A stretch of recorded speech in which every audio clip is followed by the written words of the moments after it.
Contexto.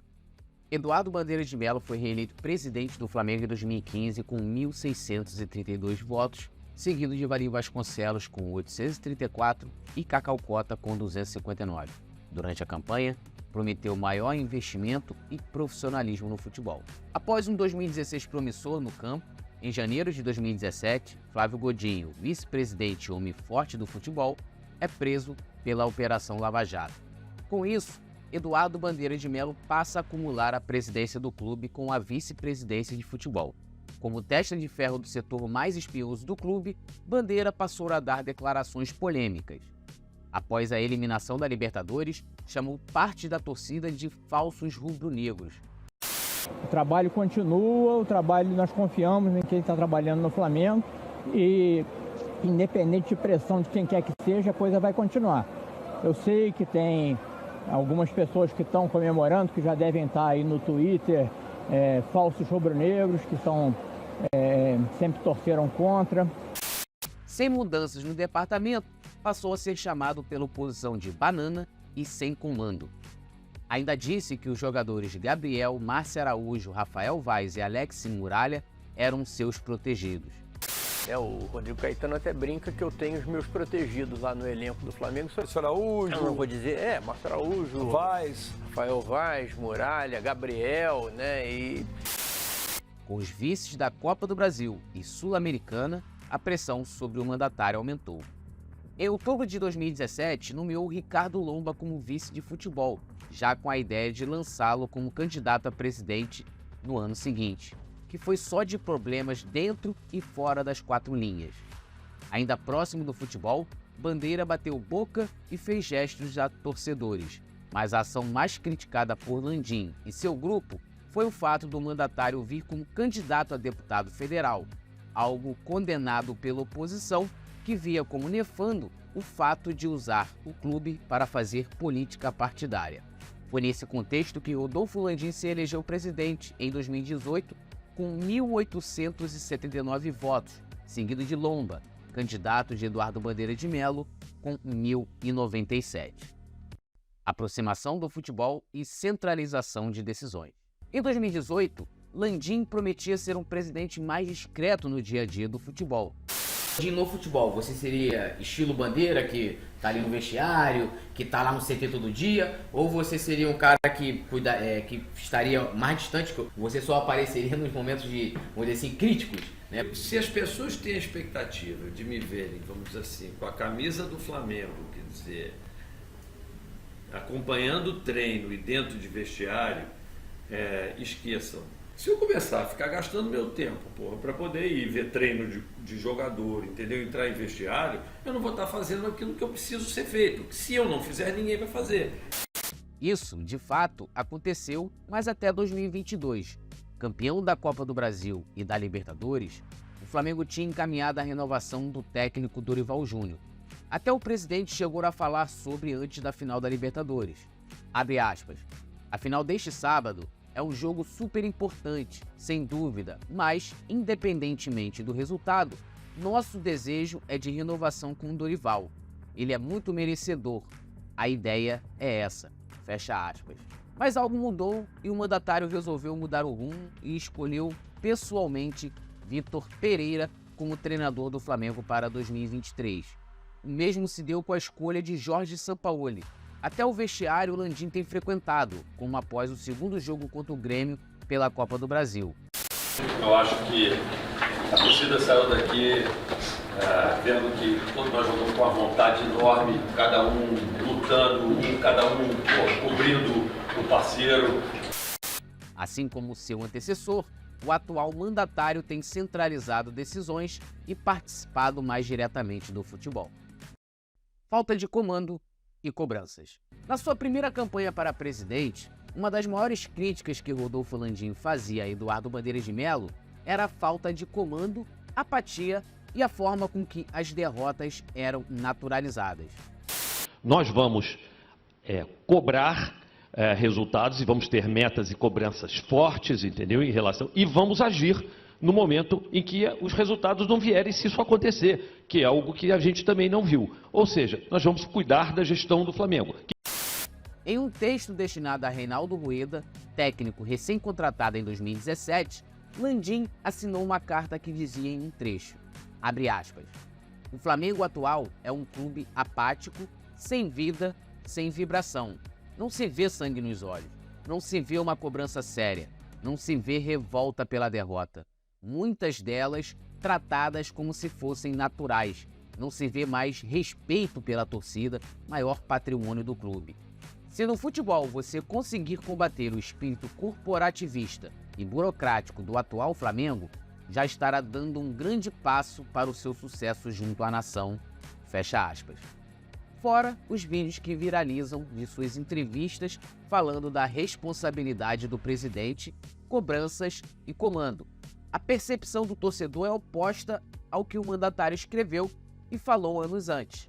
Mesmo com todos os vexames e crises ao longo dos últimos anos, Landim nunca fez mudanças drásticas no organograma do futebol. E eu acho que a gente não pode ter essa tolerância com a derrota que a gente teve. E essa situação de quando perguntado, dizer que está tudo certo, é por aí mesmo que vai melhorar no futuro. A gente tem que saber e a gente tem que agir. Contratações de profissionais e os protegidos. Junto com seu grupo, Landim sempre criticou o critério e o currículo dos profissionais escolhidos por Bandeira para trabalhar no futebol do Flamengo. Em diversas ocasiões, a carreira pregressa de Maurício Barbieri era posta em xeque em 2018.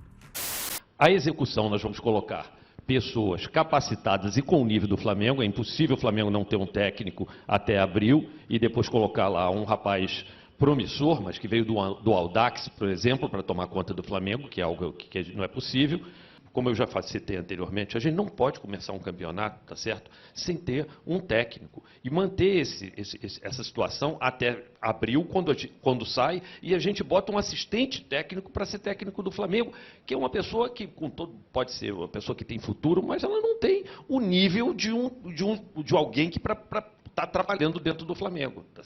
Dentro do nosso... A gente precisa estabelecer também uma forma de cobrança dos profissionais que atuam dentro da estrutura, porque a gente fala muito do desempenho dos nossos jogadores, mas a gente fala muito pouco, vamos dizer assim, da cobrança do real desempenho daqueles que estão lá dentro do departamento de futebol e que trabalham lá e que a gente não sabe. Eu dou um exemplo claro, por exemplo, que a gente tinha lá do treinador de goleiros do Flamengo, que saiu e parecia que era algo óbvio que tinha que sair. Eu acho que tem muita coisa que a gente precisa avaliar, inclusive na própria parte interna do Flamengo e dos profissionais que trabalham lá no Flamengo também. No início de sua gestão, em 2019, contratou Alexandre Sanz, preparador físico que não trabalhava em um clube desde 2016, quando esteve no Madureira. Desde então, trabalhava como instrutor funcional na praia da Barra da Tijuca até ser recontratado pelo clube, onde teve passagens entre 2006 e 2009. Sua contratação chegou a ser questionada por Abel Braga. Outro nome questionável foi o do médico Marcelo Soares. Foi demitido em 2016 por Tanuri, processava o clube na justiça e foi recontratado por indicação do vice de futebol Marcos Braz. Em 2022, contratou também profissionais do América Mineiro e Paduano para atuarem como analistas de mercado. Fabinho Soldado, que chegou ao clube em 2017 por indicação de Rodrigo Caetano para trabalhar como funcionário no departamento de scout, chamado na ocasião de Centro de Inteligência de Mercado, o SIM, era amplamente criticado pela oposição, principalmente em 2018, quando se tornou gerente do setor. Com Landim, foi mantido no cargo até julho de 2021, mês que recebeu promoção e passou a atuar como gerente de futebol. Até hoje, suas atribuições são questionadas. Landim nunca elegeu jogadores como protegidos, como fez Bandeira de Melo, mas defende sempre que tem oportunidade dirigentes e profissionais. Quando ouviu críticas às funções de Juan, Fabinho, Braz e Bruno Spindel em reunião do Conselho Deliberativo, fez questão de sair em defesa. Abre aspas. Eu não acho ele bom, eu acho ele ótimo. Eu acredito que boa parte do sucesso que tivemos é por isso. É do futebol ganhar e perder. E quando a gente perde e entendemos que não está dando certo, a gente faz mudanças, como já fizemos várias. As coisas não deram certo no início do ano, nós fizemos as modificações que julgamos necessárias. Mais uma vez, eu acredito muito no trabalho da equipe que está lá. Eu não vejo razão para mudar. Eu acompanho de perto o trabalho deles.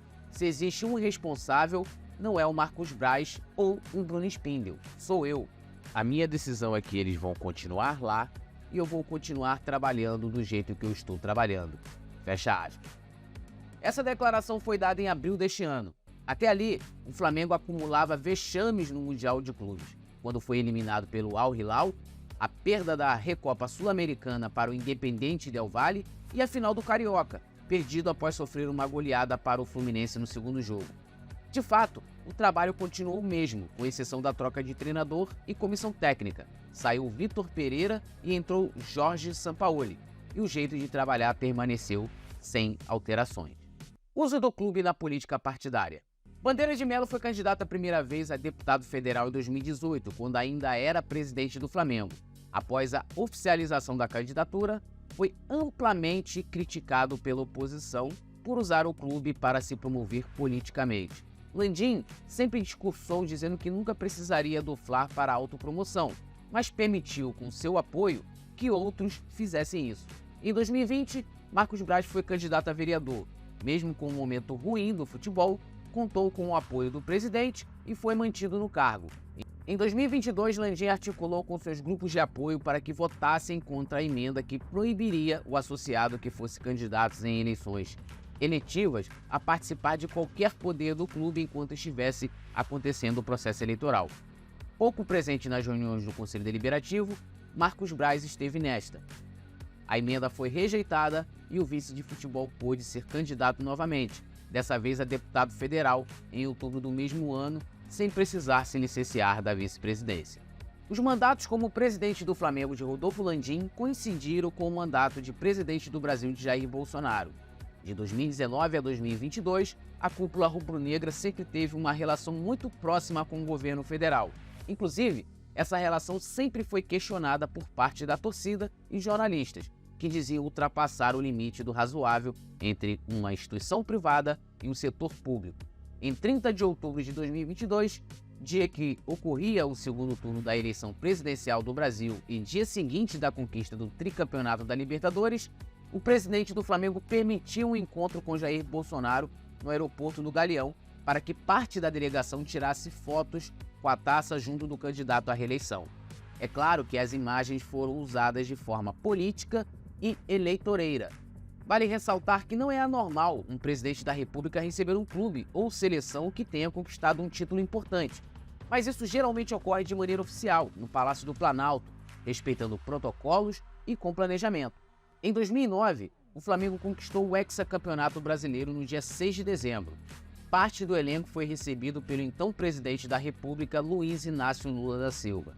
Em Brasília, no dia 14, num evento solene, diferente do que ocorreria com Bolsonaro 13 anos depois.